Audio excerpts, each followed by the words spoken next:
चीमा साहब, first of all हम एक डेमोक्रेटिक कंट्री है। अब मैं किसको सपोर्ट करूं, मेरा बेटा किसको सपोर्ट करे, मेरे पिताजी किसको सपोर्ट करे, हम तीनों तीन अलग अलग चीजों को सपोर्ट कर सकते हैं। कोई कोई बाउंडेशन नहीं है। आप मेरे दोस्त हो, आप किसी चीज और को सपोर्ट करो।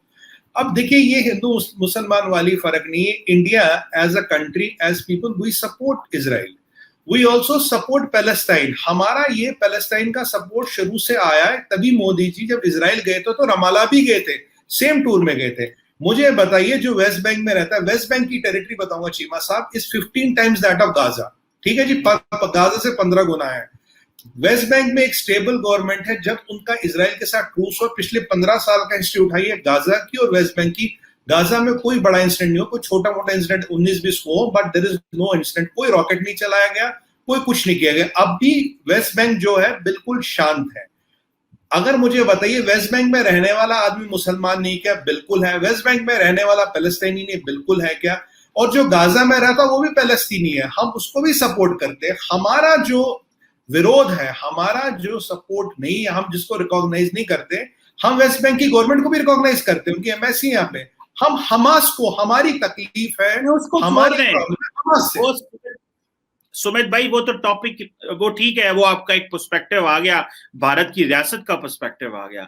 क्वेश्चन ये है कि जो हिंदू नेशनलिस्ट हैं, मैं इसको थोड़ा मजीद उसके अंदर चला जाऊं। मैंने तो वो ये नहीं है कि मैंने तो पहले ही मान लिया कि किसी मुल्क में दो तबके हो सकते हैं, मल्टीपल भी हो सकते हैं, वो पॉइंट नहीं है। लेकिन ये एक तासुर आ रहा है कि जिस तरह इंटरनेशनल प्रेस ने इसको बड़ा कवर किया है कि ये जो हिंदू नेशनलिस्ट हैं, they are supporting Jews और Jewish state और इसराइल just because कि वो एक जो मुसलमानों की नफरत के हवाले से, जैसे कंगना रनौल्ट ने भी जो स्टेटमेंट्स दी और जो जिस तरह की उन्होंने बातें की। So how do you see this कि ये प्रिज्म है इंडिया के अंदर कि हिंदू नेशनलिस्ट, जैसे कि मिसाल के तौर पे मैं बहुत सारे इंडिया के लोगों को देख रहा था जो ये कह रहे थे कि देखें, इसराइल ने एसोसिएटेड प्रेस और अल जजीरा की बिल्डिंग्स गिरा दी और उनको परवाह तक नहीं है, और हमारी सरकार जो है वो डरती रहती है मीडिया से। सो ये जो सेंटिमेंट्स थे, मैं इनकी बात कर रहा हूं। How do you see this sentiments in India? देखिए चीमा साहब, डेमोक्रेसी में हर एक को अपना इत्तेफाक राय या इजहार राय करने का पूरा हक है। अब कंगना रनौत जी क्या कहती है वो जाने, क्योंकि मैं उनके बारे में कुछ बोल नहीं पाऊंगा, उनका थॉट प्रोसेस क्या है।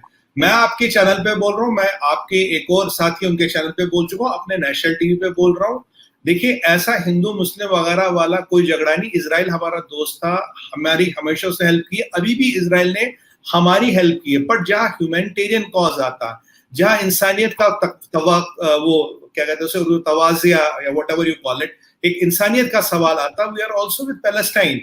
ऐसा कुछ नहीं भाई कि वो ज्यूज हम उनको सपोर्ट करें या हम मुसलमान हम उनको सपोर्ट करें। मुझे बताइए, आपको पूरे इंडियन मीडिया में, इंडियन ट्विटर में, सोशल मीडिया में एक भी चीज मिली जो वेस्ट बैंक के खिलाफ लिखी गई? नहीं लिखी गई। वेस्ट बैंक में पैलेस्तीनी क्या नहीं क्या, वेस्ट बैंक में मुसलमान नहीं क्या, दोनों है। बट यहाँ जो देखिए दिक्कत क्या होती है, जो हमस के अभी एक IDF के ट्विटर हैंडल पे काफी हमस के लीडरों के वीडियो दिखाए गए, रिलीज किए गए। वो कह रहे भाई जीव को पकड़ के ऐसे काट दो चाकू से, ऐसे गर्दन काट दो, हम इजराइल को नेस्त नाबूद करेंगे, एक एक जू को मारना हमारा सवाब है। ये हमस की भाषा है, हम उसको सपोर्ट नहीं करते। हमने तो वेस्ट बैंक के खिलाफ कुछ नहीं बोला। महमूद अब्बास साहब है, हमने उसके खिलाफ एक वर्ड नहीं बोला। मोदी जी खुद उनसे मिलने रमाला जाते हैं। तो ये हिंदू मुसलमान वाली बात नहीं। पर हाँ, ये जो हमस की जो एक्सट्रीम लैंग्वेज है, जो कहते हैं भाई तुम्हें हम नेस्त नाबूद करेंगे, तुम एग्जिस्ट ही नहीं करते, तुम्हें मारना हमारा सवाब है, we oppose that ideology. It is not about Muslims and it is not about Muslims and Jews. फिर वेस्ट बैंक में भी तो पैलेस्टीनी, वो भी तो मुसलमान है, उनके खिलाफ तुमने एक वर्ड भी नहीं बोला, किसी ने कोई वर्ड नहीं बोला, कोई तकलीफ नहीं। हमारे प्राइम मिनिस्टर जाते हैं वहां पे, इससे बड़ा प्रूफ क्या हो? और अगेन मैं बोलता हूँ चीमा साहब, मैं भी हिंदू हूं, मेरे को भी दर्द होता है। पैलेस्तीन में अगर एक बच्चा मरेगा मुझे भी दर्द होगा, अगर इजराइल में मरेगा मुझे तब भी दर्द होगा। मुझे बताइए लोग मरे क्यों? Why should somebody die? मतलब हम लोगों को मार के क्या मिल रहा हमें? इस सबको रोकना होगा और इसकी जिम्मेदारी हमस में, वो ये तमाशा रोके। 15 साल से बताइए वेस्ट बैंक पीसफुल है ना, क्योंकि वहां एक सीजन पॉलिटिशियन चला रहे, वो एक ट्रूस को, एक एग्रीमेंट को मानते हैं। यहाँ प्रॉब्लम क्या है? यहाँ इन लोगों की दुकानी टेररिज्म पे चलती है, इनका रवैया है आतंकवाद का। मुझे बताइए चीमा साहब, आप एनालिस्ट है, आप जानते हैं आयरन डोम 99.5% प्रोजेक्टाइल्स को रोकता है। 3000 मिसाइल डाली है इन्होंने। अगर आयरन ड्रोम ना हो, मान लीजिए आयरन ड्रोम नहीं है इसराइल के पास, ये 3000 मिसाइल अगर इसराइल पे गिरे तो इसराइल तो खत्म ही हो जाएगा। मुझे बताइए, लास्ट टाइम हमस ने कहा था, नहीं कहा था हम कभी मिसाइल अटैक नहीं करेंगे, तो 8 साल में उन्होंने 3000 मिसाइल जोड़ दिए। 17% मिसाइल चीमा साहब गाजा पे ही गिरती है, क्योंकि एमेच्योर वेपन्स है। उससे जो रिस्ट्रिक्शन होता है उसका रेस्पॉन्सिबल कौन? अगर आप हॉस्पिटलों में मिसाइल छुपाओगे, अगर आप किंडरगार्टनों में मिसाइल छुपाओगे, आप मस्जिद जैसी मुकद्दस जगहों पे मिसाइल छुपाओगे, किसने आपको इजाजत दी है? अलास्का मस्जिद, जो जिसका इस्लाम में नंबर 3 स्थान है, जहां तक मेरी जानकारी, मैं इस्लाम के बारे में लिमिटेड जानकारी रखता हूं, पर अगर आप वहां पत्थर छुपाएंगे, वहां से फायरिंग करेंगे, वहां से टल्ले खोलेंगे, तो आप चाहते क्या है? हमस को ये नहीं पता उनके पास कोई आयरन ड्रोम नहीं, हमस को ये नहीं पता कि इजराइल डिफेंस फोर्स के सामने उनकी कोई वक्त नहीं, सिविलियन एरिया से मिसाइल फायर कर रहे हो। आप चाहते क्या? आप चाहते हो पैलेस्तीनी मरे और उसका हम खूब प्रचार प्रसार करें और दुकान चलाएं?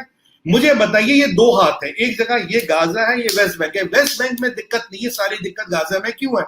Sir, the problem is Hamas, problem is neither Palestine, problem is neither Israel, both have to exist, दोनों का एग्जिस्ट करना है। देखें, जारी बात है, जो रेजिस्टेंस फोर्सेस होती हैं वो अपनी जमीन के बात करती हैं। जब उनके ऊपर कब्जा किया जाता है, उनकी लैंड को ऑक्यूपाई किया जाता है, आप तो खुद कश्मीर को देखते हैं कि भले जो कश्मीर की स्ट्रगल छोटी रह गई है, लेकिन लोग मरने को, शहीद होने को तैयार है। वो कहते हैं यार हमारी जमीन पे कब्जा हुआ है। तो समित भाई, इसमें मैं ये नहीं है कि देखें, आप हमास को अगर अमेरिका, यूरोपियन यूनियन या 4 बड़े ममालिक दहशतगर्द करार दे रहे हैं, तो इसका मतलब ये नहीं है कि आप किसी की जमीन ले लें, उसके दरख्त उजाड़ दें, उसके भैंसे जो है वो मार दें, बच्चे कत्ल कर दें, और वो आपको, और उसके घर को जला दें, और वो आपको एक जो शुरली मार दे और छोटी सी रॉकेट मार दे, और आपके जनाब के और आपके पास तो आयरन डोम भी है, सारा कुछ है, वो आगे से कुछ मार दे, तो कहो जी वायलेंस वहां से हो रहा है, वायलेंस वहां से हो रहा है। वहां से क्या क्या आ रहा है, और उनके पास तो कुछ ना खाने को है, ना पीने को है, उनके पास तो कुछ भी नहीं है। बट हम कह रहे हैं कि भाई तुमने वो शुरली क्यों मारी, हमें मिसाइल मारने का हक है तुम्हारा, हमने हर चीज छीन ली है। सो ये एक और बहस है, ये एक और बहस है। छोटा सा जवाब दूंगा सर। जी सर, मिसाइल कहां से आए? अगर आज हमस मिसाइल रोक दे चीमा साहब, तो इजराइल के पास रिटेलिएशन का रीजन ही नहीं बचता। मैं तो यही कह रहा हूं, आप मिसाइल रोक दो, Israel has no reason for retaliation. और इजराइल की भी यही पोजीशन है, यूएस भी यही कहता है, सब ममालिक ये कहते हैं भाई आप ये मिसाइल तो रोक दो। अगर आप ये मिसाइल नहीं छोड़ेंगे, आज तक उन्होंने मिसाइल नहीं छोड़ा आईडीएफआई के अंदर, कुछ नहीं हुआ। मुझे ये बताइए सर, ये वेस्ट बैंक और गाजा में आसमान जमीन का फर्क क्यों?